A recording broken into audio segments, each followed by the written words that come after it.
ഇന്ത്യയും പാകിസ്ഥാനും തമ്മിലുള്ള സംഘർഷത്തിനിടയിൽ പാകിസ്ഥാന് ഏറ്റവും അധികം സഹായം പരസ്യമായി നൽകിയ രാജ്യങ്ങളിലൊന്ന് തുർക്കിയായിരുന്നു. എന്നാൽ ഇപ്പോൾ തുർക്കി ഔദ്യോഗികമായി നിലപാട് വ്യക്തമാക്കിയിരിക്കുന്നു. ഞങ്ങൾ പാകിസ്ഥാന് യാതൊരു വിധത്തിലുള്ള സഹായവും ചെയ്തിട്ടില്ല. ഇത് തെറ്റായ രീതിയിൽ വ്യാഖ്യാനിക്കപ്പെട്ടതാണ്. അതായത് ഏപ്രിൽ 22-നാണ് ഈ പറയുന്ന പഹൽഗാം ആക്രമണം പാകിസ്ഥാൻ്റെ ഭാഗത്തു നിന്ന് നടത്തുന്നത്. ഇതിനുശേഷം നമ്മൾ മെയ് 7-ാം തീയതിയോ മറ്റോ ആണ് തിരിച്ചടി നടക്കുന്നത്. ഈ 7, 8 ഈ തീയതികളിലൊക്കെയാണ്. ഇതിനിടയിൽ ഏതാണ്ട് 22-നും മെയ് 7-നും ഇടയിൽ ഈ തുർക്കിയുടെ ഒരു സൈനിക വിമാനം, അതായത് ഹെർക്കുലീസ് ഇനത്തിൽപ്പെട്ട ഒരു സൈനിക വിമാനം പാകിസ്ഥാനിലേക്ക് വന്നു. അതായത് അറബിക്കടലിന് മുകളിലേക്ക് എത്തുന്ന വിമാനം പിന്നീട് വളരെ പെട്ടെന്ന് അപ്രത്യക്ഷമാവുകയായിരുന്നു. എന്ന് പറഞ്ഞാൽ അത് പിന്നെ പോകാൻ സാധ്യതയുള്ളത് പാകിസ്ഥാനിലേക്കാണ്. അപ്പോൾ പാകിസ്ഥാനും ഈ പറയുന്ന തുർക്കിയും തമ്മിൽ ഏതാണ്ട് 2021 മുതൽ സൈനിക കരാറുള്ളതാണ്. അപ്പം തുർക്കി ഏറ്റവും അധികം ആയുധങ്ങൾ കയറ്റി അയക്കുന്നതിൽ ഏതാണ്ട് 10% ലഭിക്കുന്നത് പാകിസ്ഥാനാണ്. അങ്ങനെയുള്ള പാകിസ്ഥാനെ അങ്ങോട്ട് കയറി സഹായിക്കുകയായിരുന്നു തുർക്കി. ഇപ്പോൾ പക്ഷേ നിലപാട് മാറ്റി. കാരണം അമേരിക്കയുടെ ഭാഗത്ത് നിന്ന് തുർക്കി ഏതാണ്ട് തെന്നി മാറിയിരിക്കുകയാണ്. കാരണം നാറ്റോ സഖ്യത്തിൽ അമേരിക്ക കഴിഞ്ഞാൽ രണ്ടാമത്തെ വലിയ സൈനിക ശക്തിയായ തുർക്കിയെ അമേരിക്ക ഏതാണ്ട് ഒഴിവാക്കി ഒറ്റപ്പെടുത്തി നിർത്തുന്നു. നേരത്തെ അമേരിക്ക തുർക്കിക്ക് ആയുധങ്ങളും യുദ്ധോപകരണങ്ങളും വിമാനങ്ങളും ഒക്കെ നൽകിയതാണ്. F-16 ഉൾപ്പെടെയുള്ള യുദ്ധവിമാനവും നൽകിയിട്ടുണ്ടെങ്കിലും അതിൻ്റെ പാർട്സ് ഉൾപ്പെടെയുള്ള കാര്യങ്ങളൊന്നും ഇനി നൽകില്ല എന്ന് അമേരിക്ക പ്രഖ്യാപിച്ചു. ഇതിന് കാരണം തുർക്കി പതിയെ പതിയെ ചൈനയുമായിട്ട് അടുത്തു. ചൈന ഒരു നല്ല പങ്കാളിയാണ് തുർക്കി എന്ന നിലയിൽ അവരോട് ഇടപെടുന്നു. അവർക്ക് $20 ബില്യൺ സാമ്പത്തിക സഹായം നൽകാനായിട്ട് ശ്രമിക്കുന്നു. ഈ വാർത്തകളൊക്കെ പുറത്തു വരുന്നു. ഇപ്പുറത്തേക്ക് നോക്കിയാലോ, ഇന്ത്യയുമായിട്ട് നല്ല ബന്ധം സ്ഥാപിക്കുക എന്നുള്ളത് ചൈനയുടെ ആവശ്യമാണ്. അതുകൊണ്ട് തന്നെ അതിർത്തിയിലെ പ്രശ്നങ്ങൾ രമ്യമായി പരിഹരിക്കപ്പെടണമെന്നും ഇന്ത്യയുമായിട്ട് കൂടുതൽ വ്യാപാര ബന്ധങ്ങൾ മെച്ചപ്പെടുത്താനും ചൈന ആഗ്രഹിക്കുന്നു. അങ്ങനെയുള്ള ചൈന സഹായിക്കുന്ന തുർക്കിക്ക് ഇന്ത്യയുമായിട്ട് യോജിച്ച് നിന്നേ പ്രവർത്തിക്കാൻ പറ്റുകയുള്ളൂ. പക്ഷേ അന്ന് തുർക്കി നമുക്കെതിരെ പ്രവർത്തിച്ചു എന്നുള്ളതിൻ്റെ പ്രത്യക്ഷമായ ധാരാളം ഉദാഹരണങ്ങൾ നമ്മുടെ മുമ്പിൽ തന്നെയുണ്ട്. മാത്രമല്ല, അന്ന് ഒരു വിമാനം എന്തിനാണ് പാകിസ്ഥാനിൽ പോയി ഇറങ്ങിയതെന്ന് ചോദിച്ചപ്പോൾ അവർ പറഞ്ഞത്, ഞങ്ങളുടെ വിമാനത്തിൽ ഇന്ധനം തീർന്നതിനെ തുടർന്ന് അവിടെ ഇറങ്ങി ഇന്ധനം നിറയ്ക്കുകയായിരുന്നു. അതായത് C-430 എന്ന വിഭാഗത്തിൽപ്പെട്ട വിമാനം ഇന്ധനം നിറയ്ക്കാനായി അവിടെ ഇറങ്ങിയെന്ന് പറയുമ്പോഴും 6ഓളം സൈനിക ചരക്ക് വിമാനങ്ങൾ ഈ പാകിസ്ഥാൻ മേഖലയിൽ ഇറങ്ങിയിട്ടുണ്ട് എന്നാണ് വ്യക്തമാകുന്നത്. ഇത് എത്ര ഒളിച്ചു വെച്ചാലും പുറത്തേക്ക് വരും. അപ്പോൾ പറയുന്നത് ഇതൊക്കെ വ്യാജ പ്രചരണമാണ്, ഞങ്ങൾ അങ്ങനെ ഇന്ത്യക്കെതിരെ നിലപാട് സ്വീകരിച്ചിട്ടില്ല. ചുരുക്കം പറഞ്ഞാൽ പാകിസ്ഥാനെ തുർക്കി കൂടി കൈവിടുന്നു. ഷാങ്ഹായ് കോർപ്പറേഷൻ ഓർഗനൈസേഷൻ ഉച്ചകോടി നടക്കുമ്പോൾ തൊയ്ബ് എർദോഗൻ എന്ന് പറയുന്ന അവിടുത്തെ ഭരണാധികാരി ഇന്ത്യൻ പ്രധാനമന്ത്രി നരേന്ദ്രമോദിയുമായിട്ട് കൂടിക്കാഴ്ച നടത്തുകയും ചെയ്തു. അപ്പോൾ പതിയെ ഈ തുർക്കി ഇന്ത്യൻ പക്ഷത്തേക്ക് അടുക്കാൻ ശ്രമിക്കുന്നു.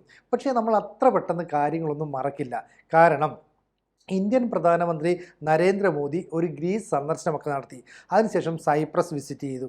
ഈ സന്ദർശനമൊക്കെ എന്ന് പറഞ്ഞാൽ എല്ലായ്പ്പോഴും തുർക്കിയുടെ എതിർപക്ഷത്ത് നിൽക്കുന്ന രാജ്യമാണ് ഗ്രീസ്. മാത്രമല്ല, ഗ്രീസിന് ഭീഷണി ഉയർത്തുന്ന ഈ പറയുന്ന തുർക്കിക്കെതിരെ ഇന്ത്യ സൈനികപരമായി സാമ്പത്തികപരമായി സഹായം നൽകുമെന്ന് ഗ്രീസിന് ഉറപ്പ് നൽകുകയും ചെയ്തു. മാത്രമല്ല, അസർബൈജാനും നമുക്കിട്ട് ചൊറിയാൻ വന്നതാണ്. അസർബൈജാനെ നമ്മൾ നോക്കി വെച്ചിട്ടുണ്ട്. ചുരുക്കം പറഞ്ഞാൽ തുർക്കിക്ക് ഇന്നല്ലെങ്കിൽ നാളെ നമ്മൾ പണി കൊടുക്കും എന്നുള്ളതിൻ്റെ പ്രത്യക്ഷ ഉദാഹരണം ആ സംഭവം ഉണ്ടായ ആദ്യ ദിവസങ്ങളിൽ തന്നെ നമ്മൾ തെളിയിച്ചതാണ്. കാരണം തുർക്കിക്ക് ഇന്ത്യയുമായിട്ട് വലിയ വ്യാപാര ബന്ധമുണ്ടായിരുന്നുവെങ്കിലും നമ്മൾ അതിനെ കട്ട് ചെയ്തു. എന്തിന്? ഇവിടെ നിന്ന് ധാരാളം സഞ്ചാരികൾ തുർക്കിയിലേക്ക് പോകുമായിരുന്നു. അതിനും നിയന്ത്രണം ഏർപ്പെടുത്തി. അങ്ങനെ തുർക്കിയുമായിട്ടുള്ള ബന്ധം ഏതാണ്ട് വിച്ഛേദിച്ച് തുർക്കി ഒറ്റപ്പെടുന്ന ഒരവസ്ഥയിലേക്ക് എത്തി. അമേരിക്കയും കൈവിട്ടു. അങ്ങനെയുള്ളപ്പോഴാണ് ചൈന ഒരു വ്യാപാര പങ്കാളി അല്ലെങ്കിൽ ഒരു നല്ല സുഹൃത്ത് എന്ന നിലയിൽ തുർക്കിയെ കൈപിടിച്ചുയർത്താനായിട്ട് ശ്രമിക്കുന്നത്. അങ്ങനെ ഉയർത്തുമ്പോൾ ചൈന ഏറ്റവും അധികം പിന്തുണയ്ക്കുന്ന രാജ്യങ്ങളിലൊന്ന് ഇന്ത്യയാണ്. ആ ഇന്ത്യയുമായിട്ടുള്ള ശത്രുത അവസാനിപ്പിക്കുക എന്നുള്ളത് തുർക്കിയുടെ വളരെ പ്രധാനപ്പെട്ട ഒരു ആവശ്യമാണ്. പക്ഷേ പാകിസ്ഥാനും തുർക്കിയും തമ്മിലുള്ള ബന്ധത്തിന് ഏറെക്കാലത്തെ പഴക്കമുണ്ട് എന്നുള്ള കാര്യം നമുക്ക് എല്ലാവർക്കും അറിയാം. അതുകൊണ്ട് തന്നെയാണ് ഈ ഇന്ത്യയും പാകിസ്ഥാനും തമ്മിൽ സംഘർഷം നടന്നപ്പോൾ ചൈനയുടെ ആയുധങ്ങളും തുർക്കിയുടെ ഡ്രോണുകളുമാണ് നമുക്കെതിരെ പ്രയോഗിച്ചത്. പക്ഷേ S-400 പോലെയുള്ള റഷ്യൻ വ്യോമ പ്രതിരോധ സംവിധാനവും നമ്മുടെ തദ്ദേശീയമായി നിർമ്മിച്ച വ്യോമ പ്രതിരോധ സംവിധാനങ്ങളും ഉപയോഗിച്ച് ഈ പറയുന്ന ഡ്രോണുകളെ പൂർണ്ണമായിട്ടും നമ്മൾ നശിപ്പിച്ച് കളയുകയായിരുന്നു. അപ്പോൾ അഗിഞ്ചി, ബേറക്തൻ തുടങ്ങിയ ഡ്രോണുകളൊക്കെ തന്നെ തുർക്കിയുടേതായിരുന്നു എന്ന് നമുക്ക് തെളിയിക്കാൻ സാധിച്ചിട്ടുണ്ട്. ഇവയൊക്കെ തന്നെ പാകിസ്ഥാന് പിന്നെ എവിടുന്ന് കിട്ടി? അന്ന് തുർക്കി കൊടുത്തതാണ്. അതായത് ഒരു മുസ്ലിം രാഷ്ട്രത്തെ സഹായിക്കുക എന്ന ഒറ്റ ലക്ഷ്യത്തോടു കൂടിയാണ് അന്ന് ഈ തൊയ്ബ് എർദോഗൻ പാകിസ്ഥാൻ്റെ പ്രധാനമന്ത്രി ഷഹബാസ് ഷെരീഫിൻ്റെ അടുത്തേക്ക് ചെല്ലുന്നത്, സഹായമൊക്കെ അങ്ങോട്ട് നൽകുന്നത്, സാമ്പത്തിക സഹായവും നൽകി. അതുകൊണ്ട് തന്നെ ഇപ്പോൾ ഒറ്റപ്പെട്ട് നിൽക്കുന്ന തുർക്കിക്ക് ഇന്ത്യയുമായിട്ടുള്ള ബന്ധം മെച്ചപ്പെടുത്തിയേ പറ്റുള്ളൂ. പക്ഷേ ഇന്ത്യൻ പ്രധാനമന്ത്രി നരേന്ദ്രമോദി ഇക്കാര്യത്തിൽ അനുകൂലമായിട്ടുള്ള നിലപാടൊന്നുമല്ല സ്വീകരിച്ചത്. കാരണം നമുക്ക് കാര്യങ്ങൾ വ്യക്തമാണ്. ഇവിടെ പാകിസ്ഥാനെ ചൈന ആദ്യം കൈവിട്ടുന്നു. കാരണം അവിടുത്തെ ഈ പറയുന്ന ചൈനീസ് പാക് എക്കണോമിക് കോറിഡോർ സംവിധാനത്തിൽ നിന്ന് അവർ പിന്മാറുന്നു. അവിടുത്തെ ഏതാണ്ട് 52 ലക്ഷം കോടി രൂപയുടെ റെയിൽവേ പ്രോജക്റ്റ് ഉണ്ട്, അതിനോട് ഞങ്ങൾ യോജിക്കുന്നില്ല എന്ന് പറയുന്നു. അങ്ങനെ മൊത്തത്തിൽ അവർ പിൻവാങ്ങി നിൽക്കുന്നതിൻ്റെ ഭാഗമായിട്ടാണ് ഇപ്പോൾ തുർക്കിയും പാകിസ്ഥാനെ കൈവിടുന്നു. കാരണം ഒരു കാരണവശാലും ഞങ്ങൾ പാകിസ്ഥാനുമായിട്ടുള്ള സൈനിക സഹകരണം ഇനി മുന്നോട്ട് കൊണ്ടുപോകുന്നില്ല എന്നാണ് പറയുന്നത്. എന്തായാലും തുർക്കിയുടെ പ്രതികരണം ഔദ്യോഗിക വ്യക്തികളോ സ്ഥാപനങ്ങളോ പുറത്തുവിട്ട വിവരങ്ങൾ മാത്രമാണ്. ജനങ്ങളോ അല്ലെങ്കിൽ മറ്റുള്ളവരോ ഒക്കെ തന്നെ തെറ്റായ രീതിയിൽ ഇതിനെ പ്രചരിപ്പിക്കുകയായിരുന്നു എന്നാണ് തുർക്കി നിലപാടെടുക്കുന്നത്. നമുക്കറിയാം തുർക്കിക്ക് ഗ്രീസിൻ്റെ ഒരു ഭാഗം പിടിച്ചെടുക്കണമെന്ന് കൃത്യമായ താല്പര്യമുണ്ട്. അവിടേക്കാണ് ഇന്ത്യൻ പ്രധാനമന്ത്രി നരേന്ദ്രമോദി കടന്നു ചെല്ലുന്നത്. എന്നിട്ട് ഗ്രീസിനും അതുപോലെ തന്നെ ഈ പറയുന്ന സൈപ്രസ് ഉൾപ്പെടെയുള്ള മേഖലകൾക്കും വേണ്ട സാമ്പത്തിക സൈനിക സഹായം നൽകും എന്ന് പറഞ്ഞാൽ ഇന്ത്യ തദ്ദേശീയമായി നിർമ്മിക്കുന്ന മിസൈൽ ഉൾപ്പെടെയുള്ള ആയുധങ്ങൾ അവർക്ക് നൽകും. ഇവിടെ എന്താ, അമേരിക്ക എത്രയോ കാലമായിട്ട് തുർക്കിയെ നാറ്റോയിൽ നിന്ന് പുറത്താക്കാൻ ആഗ്രഹിക്കുന്നു. നാറ്റോയിൽ അമേരിക്ക കഴിഞ്ഞാൽ രണ്ടാമത്തെ വലിയ സൈനിക ശക്തി ഈ പറയുന്ന തുർക്കിയാണ്. പക്ഷേ തുർക്കി എല്ലായ്പ്പോഴും റഷ്യയുമായിട്ട് നല്ല ബന്ധം പുലർത്തുന്നു. അവരുടെ കയ്യിൽ നിന്ന് S-400 പോലെയുള്ള വ്യോമ പ്രതിരോധ സംവിധാനങ്ങൾ അമേരിക്കൻ വെല്ലുവിളിയെ മറികടന്നുകൊണ്ട് വാങ്ങുകയും ചെയ്യുന്നു. അതുകൊണ്ടാണ് ഇപ്പോൾ തുർക്കിയെ അമേരിക്ക ശത്രുപക്ഷത്ത് നിർത്തുന്നത്. ഈ ശത്രുപക്ഷത്ത് നിർത്തിയത് മനസ്സിലാക്കിയത് കൊണ്ടാണ് ചൈന പതുക്കെ കൈ കൊടുക്കാനായിട്ട് തയ്യാറാകുന്നത്. അങ്ങനെ ചൈന കൈ കൊടുക്കുമെങ്കിലും ഇന്ത്യയെ പിണക്കിക്കൊണ്ടുള്ള ഒരു നിലപാട് പറ്റില്ല. അതുകൊണ്ട് ഒരുപക്ഷെ ഷീ ജിൻപിങ് തന്നെ പറഞ്ഞിട്ടുണ്ട്, ഇന്ത്യൻ പ്രധാനമന്ത്രി നരേന്ദ്രമോദിയുമായിട്ട് തൊയ്ബ് എർദോഗൻ നല്ല ബന്ധം കാത്തു സൂക്ഷിക്കേണ്ടത് വളരെ അത്യാവശ്യമാണ്. അങ്ങനെയാണ് പറയുന്നത്, ഞങ്ങൾ ഒരു കാരണവശാലും പാകിസ്ഥാന് ആയുധങ്ങൾ നൽകിയിട്ടില്ല എന്ന് പറയുന്നു. പക്ഷേ ഈ നമുക്ക് അറിയാവുന്നൊരു കാര്യം, ഏപ്രിൽ 22-ാം തീയതി പഹൽഗാം ആക്രമണം ഉണ്ടാകുന്നു. 4-5 ദിവസം കഴിയുമ്പോൾ തുർക്കിയുടെ ഈ പറയുന്ന സൈനിക ചരക്ക് വിമാനം അറബിക്കടലിൻ്റെ മുകളിലേക്ക് എത്തുന്നു. ഫ്ലൈറ്റ് ട്രാക്കിംഗ് ഡേറ്റകളൊന്നും തന്നെ ലഭിക്കാതിരിക്കാൻ അതിൻ്റെ GPS ഉൾപ്പെടെയുള്ള സംവിധാനങ്ങളെല്ലാം ഓഫ് ചെയ്യുന്നു. പിന്നീട് വിമാനം അപ്രത്യക്ഷമാണ്. അങ്ങനെ അപ്രത്യക്ഷമാവുകയാണെങ്കിൽ ആ വിമാനം ചെന്നിറങ്ങാനുള്ള ഒരേ ഒരു മേഖല പാകിസ്ഥാനാണ്. അതവർ ഒരിക്കൽ സമ്മതിച്ചു. അന്ന് പറഞ്ഞത്, ഞങ്ങളുടെ വിമാനത്തിന് ഇന്ധനം തീർന്നതിനെ തുടർന്ന് ഇന്ധനം നിറയ്ക്കാനായിട്ട് അവിടേക്ക് ഇറങ്ങിയതാണ്. എന്തിനാണ് ഇന്ത്യയെ ഭയപ്പെട്ട് അങ്ങനെ ഒരു കാര്യം പറയുന്നത്?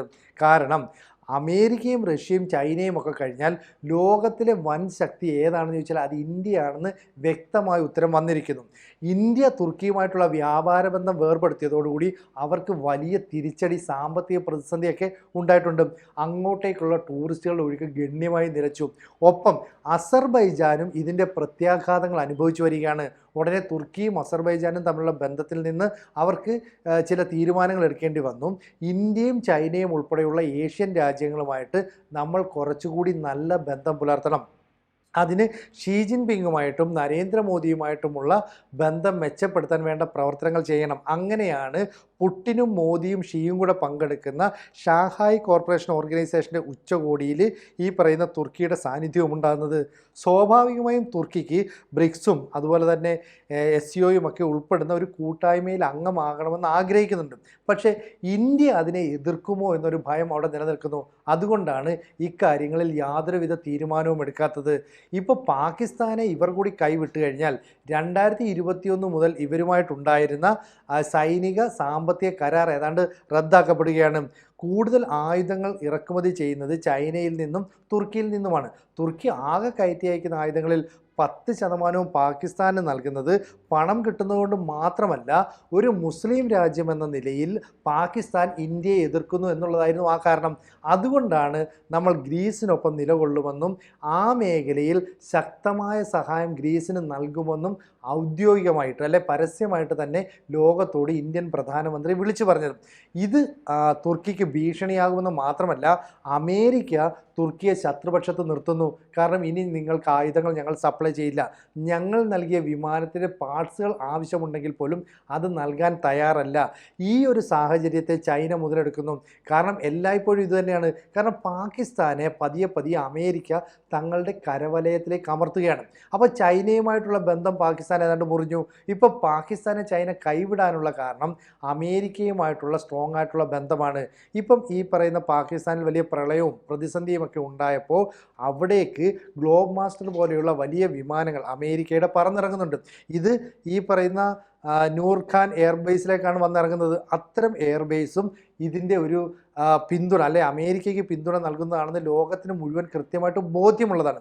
അവിടേക്ക് ഈ പറയുന്ന വിമാനങ്ങൾ പറന്നിറങ്ങുമ്പോൾ അമേരിക്കയുടെ ഒരു സൈനിക താവളമായിട്ട് പാകിസ്ഥാൻ മാറുന്നു. അതുകൊണ്ടാണ് അമേരിക്കയുടെ ശത്രുപക്ഷത്തുള്ള തുർക്കി ഇന്ത്യയുമായിട്ട് കൂടുതൽ അടുക്കാൻ ശ്രമിക്കുന്നത്, ഒടുവിൽ പാകിസ്ഥാനെയും കൈവിട്ടിരിക്കുന്നത്. കൂടുതൽ വാർത്തകളും വിശേഷങ്ങളും നിങ്ങളിലേക്ക് എത്താൻ ABC മലയാളം സബ്സ്ക്രൈബ് ചെയ്യുക, ബെൽ ബട്ടണും അമർത്തുക.